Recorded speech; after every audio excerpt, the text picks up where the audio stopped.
सृष्टि में यही एक जीव ऐसा होता है, ब्रह्मा ने ऐसा नेचर बनाया है उसका कि चकवा चकई स्त्री पति दोनों का मुंह एक तरफ करके शाम को आप बिछा दीजिए पिंजड़े में, तो तुरंत दोनों अबाउट टर्न हो जाएंगे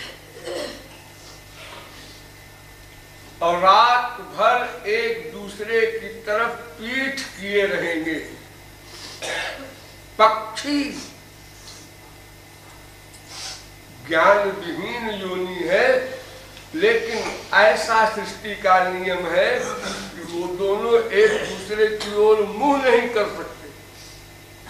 तो जब सवेरा होता है तो बिना किसी के कहे दोनों का मुंह एक तरफ हो जाता है। तो सवेरा हो गया तो चकई पाई सुहाग रे,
जगाने के लिए चिल्लाया जाता है।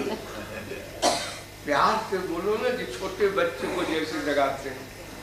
आई भानु किरण लखु मोहन, आई भानु किरण लखु मोहन, आई भानु किरण लखु मोहन, आई भानु किरण लखु मोहन, चंद्र किरण गई भाग रे,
क्या बातें खास होती हैं ये बताया जा रहा है।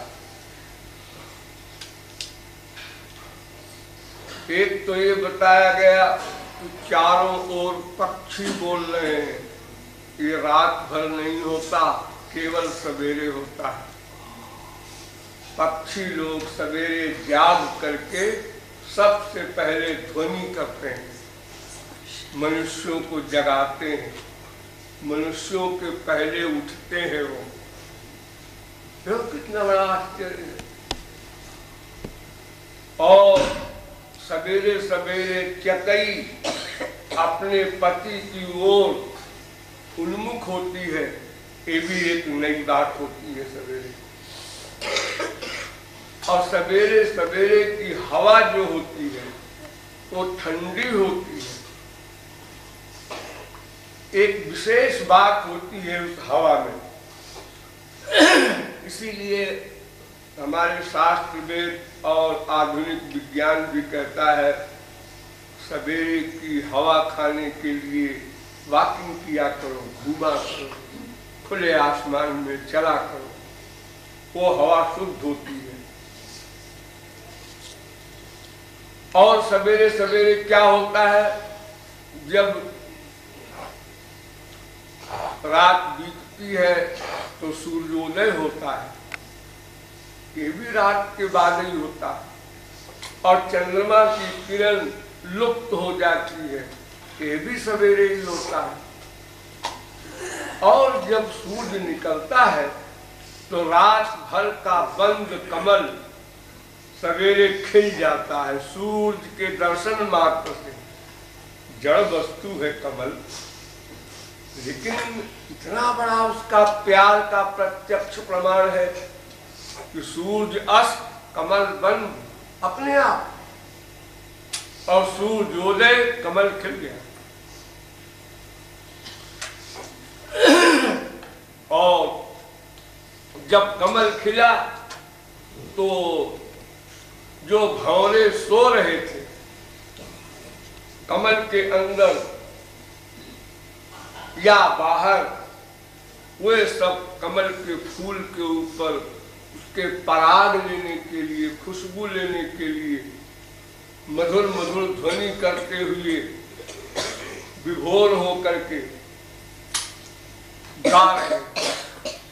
उदित भानु लखी, उदित भानु लखी, विकसित कमल, उदित भानु लखी, विकसित कमल, उदित भानु लखी, विकसित कमल, उदित भानु लखी, विकसित कमल, विकसित कमल, विकसित कमल, कमलन पियत पराग रे, राधे कमलन पियत पराग रे,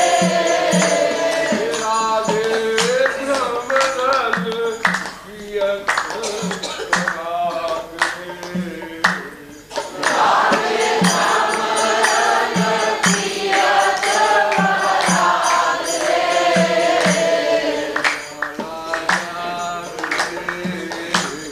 लाला जाग रे,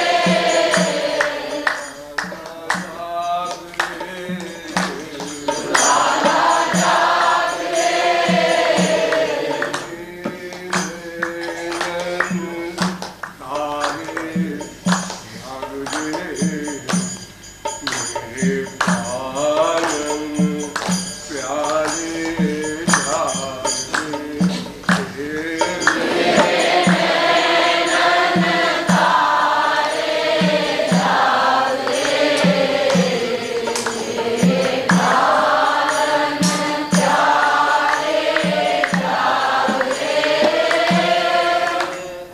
मैया जगा रही है लाला को। इतनी सारी बातें बोल गई मैया, इसमें से कुछ बातें कन्हैया ने सुनी लेकिन अनसुनी कर दी।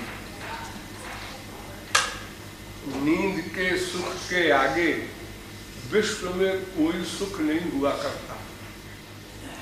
जितने भी संसार के सुख है सब इकट्ठे हो जाए तो भी नींद के सुख का मुकाबला नहीं कर सकते, बशर्ते कि उसमें सपने ना आए। ऐसी नींद संसार का सबसे बड़ा सुख, गहरी नींद। इसीलिए आप लोग कहा करते हैं संसारी वस्तु की प्राप्ति में मेरे पास 10 लाख हो जाए बस चैन से सोएंगे। एक चैन से सोएंगे का मतलब कोई टेंशन नहीं, कोई अशांति नहीं, कोई कामना नहीं।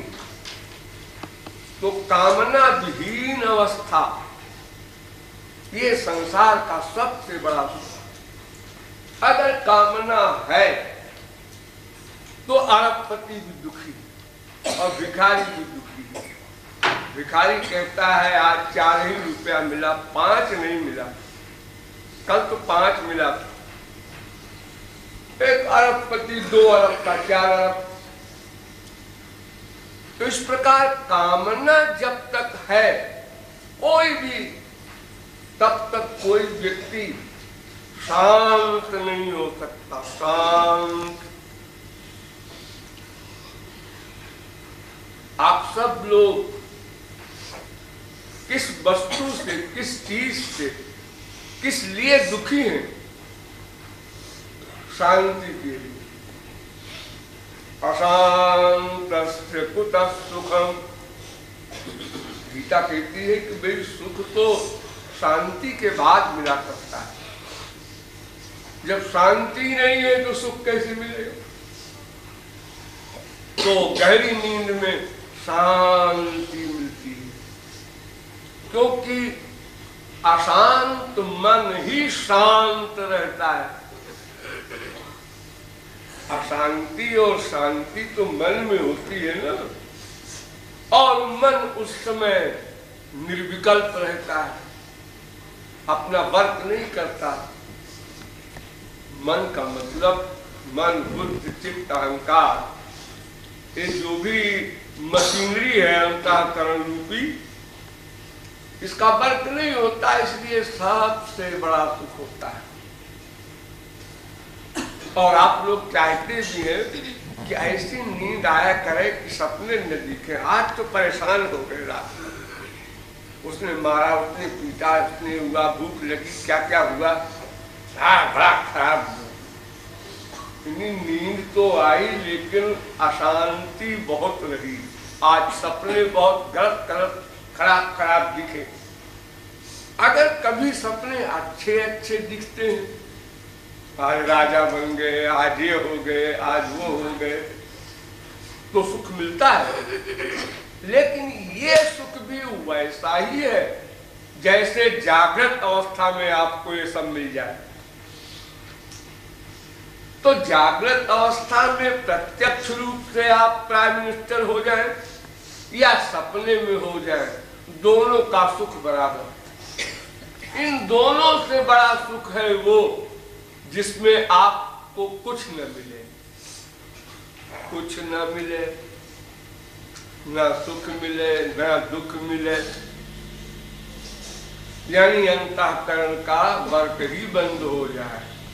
तो वो गहरी नींद की सबसे बड़ी सुखानुभूति है। और गहरी नींद से भी एक और बड़ा सुख होता है, वो भी आप लोगों को मिलता है डेली, वो थोड़ी देर के लिए मिलता है। वो कौन सुख है? जब आप लोग खाट पर लेट जाते हैं सोने के लिए, ऐड़ा बैड़ा हाथ और पैर कर लेते हैं, नेचुरलिटी से करते हैं आप, वहां सभ्यता नहीं करते।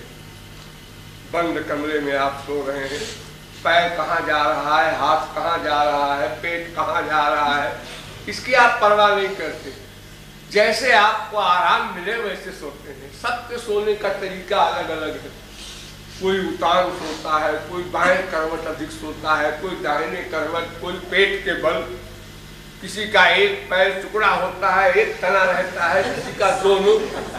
अगर सोते हुए आप लोगों को कोई देखे और फोटो ले तो फिर देखिए कितने प्रकार के सोने के तरीके आप लोग देखेंगे। तो वो नेचुरलिटी में जब आप लोग सोने लगते हैं, नींद आ जा चिंतन करते हैं, आ जा, यानी जागृत अवस्था से जब स्वप्न अवस्था में आप प्रवेश करते हैं, घुसते हैं, नींद आ गई। ये सबसे बड़ा, इसी को समाधि कहते हैं। ये जो समाधि वगैरह आप नाम सुनते हैं आत्मज्ञानियों की, यही है समाधि। यही सुख उसमें मिलता है। सविकल्प मन निर्विकल्प हो गया। तो सविकल्प से निर्विकल्प अवस्था में प्रवेश का जो काल है वो सबसे बड़ा आप लोगों को मिलता है।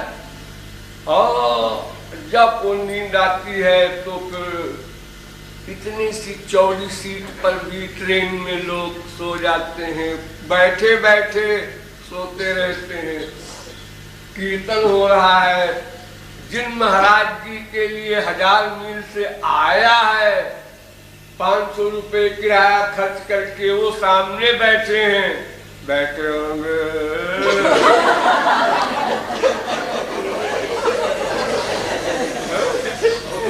इतना बड़ा सुख है। हम महाराज जी इस सुख के ऊपर निछावर हो गए।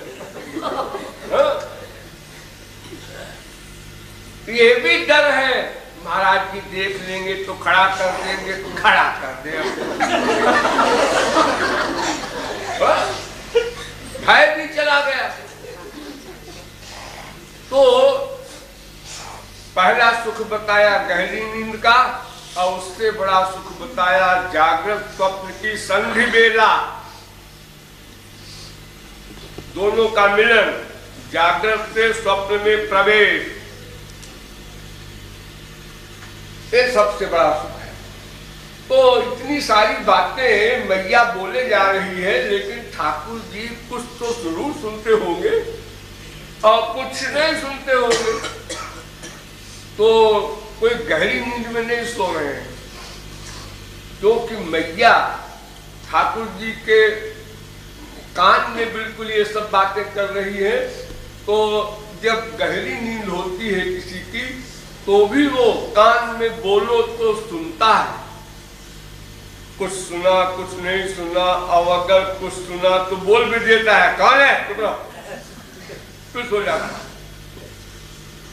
तो रात भर तो सो चुके ठाकुर जी, अब गहरी नींद का सवाल तो है नहीं। सवेरे तो वैसे ही सभी लोग कच्ची नींद में रहते हैं, क्योंकि उठने का समय हो जाता है, नींद पूरी हो जाती है, जो 5 घंटे 6 घंटे जैसा होता है।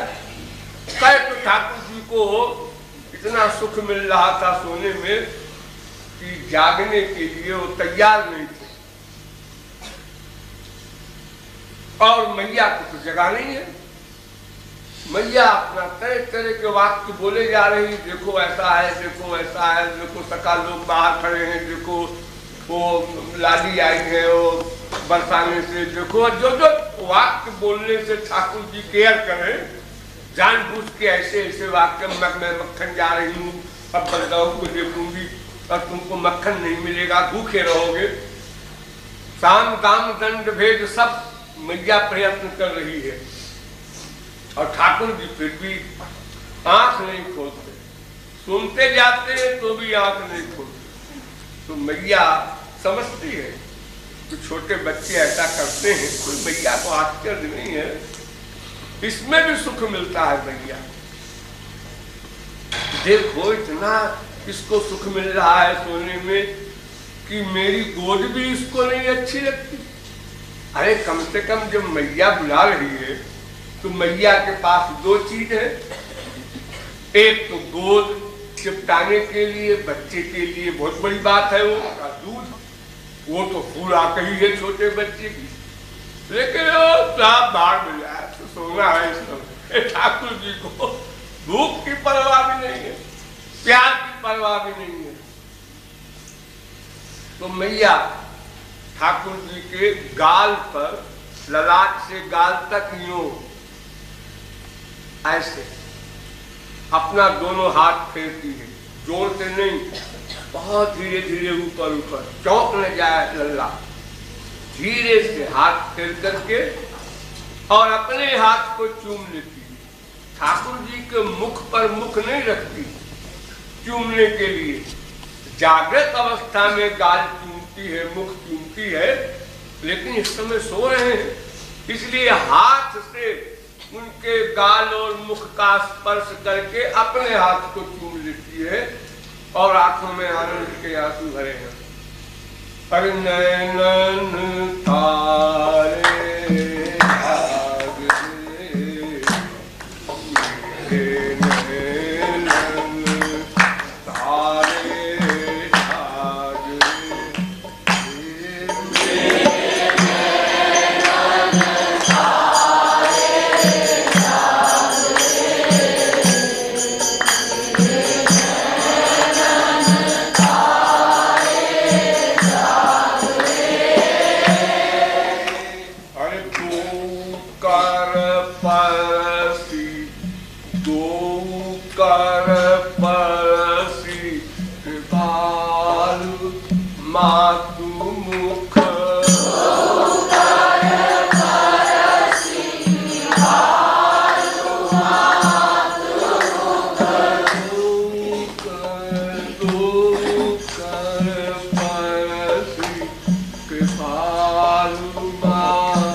छैया नंबरी सोवैया कन्हैया